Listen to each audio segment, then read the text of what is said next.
Welcome.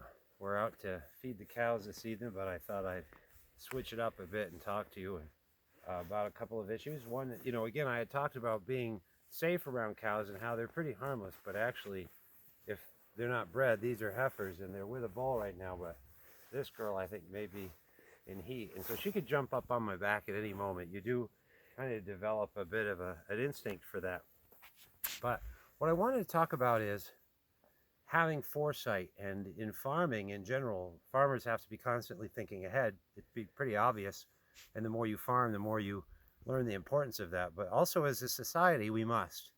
And in 2004, it was obvious that the stock market was going to, or that the housing market was going to collapse. And I say that because so many people say, well, who could have ever foreseen that? Well, really, all the signs were there. And some of us were very, very outspoken that you couldn't run up those kinds of loans with no income and no jobs and not expect that it would be a bubble.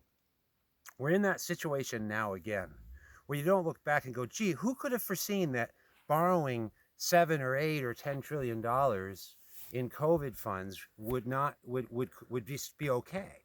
I mean, we've increased our federal deficit by about 40%. Well, we're getting some entertainment.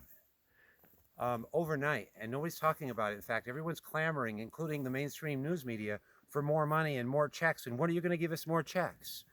If we have hyperinflation, it will minimize the incomes of those on fixed incomes. And we'll suddenly see that our food will be going through the roof. And where does it come from? You'll find out. What control over prices do you have? Over farm prices? None, because the farmers are gone. 99% of them are gone, and it's corporate industrial food production.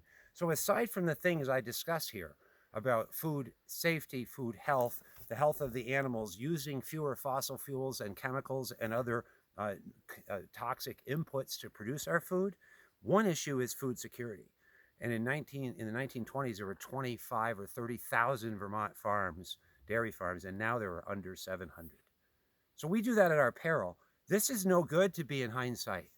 We're facing a crisis right now. We should be supporting local farms and figuring out, and local businesses, and figuring out how we're going to pay off this debt. As a nation, we're not even having the conversation. As Vermonters, shame on us for what's going on in our legislature while Rome burns.